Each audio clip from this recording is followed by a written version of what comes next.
χαμηλώνα τα βουνά, να βρέπα το Λεβάντε. Και βρισκόμαστε στο περίπτερο 3, stand Α01 και πάμε να γνωρίσουμε μια φανταστική μικροζυστοποιία από την όμορφη μας Ζάκυνθο, την μπύρα Λεβάντε.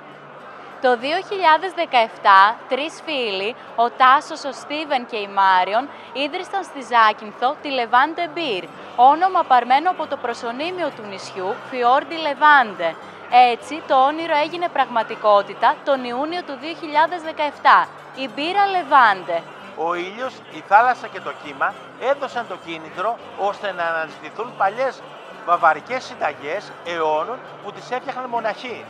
Τελικά, το τέριασμα των γεύσεων της ζακυνθινής μικροζυθοποιίας με το νησί και την ιδιοσυγκρασία του δημιουργεί ένα συναρπαστικό αποτέλεσμα.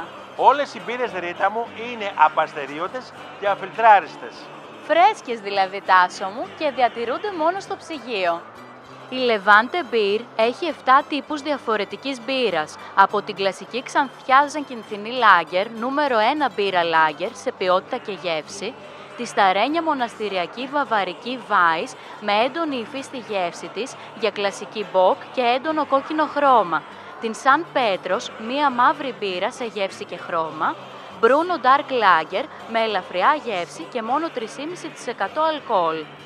Την Xiggia Pils, μία μπύρα για το ζακυνθινό καλοκαίρι, όπως λέει ο Τάσος. Την Καρέτα IPA με χαρακτηριστική υφή γεύσης και πικράδας. Και τέλος, την τελευταία δημιουργία της ζυθοποιίας Levante, την Radler, με ζακυνθινά λεμόνια με δροσιστική φρέσκια γεύση.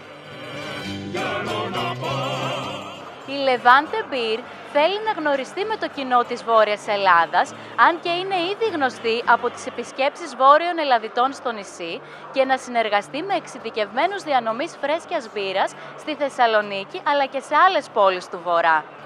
Άμεση εξυπηρέτηση στις παραγγελίες σας και περισσότερες πληροφορίες στο levantebeer.com. Ας χαμηλώνα τα βουνά, να βρέπα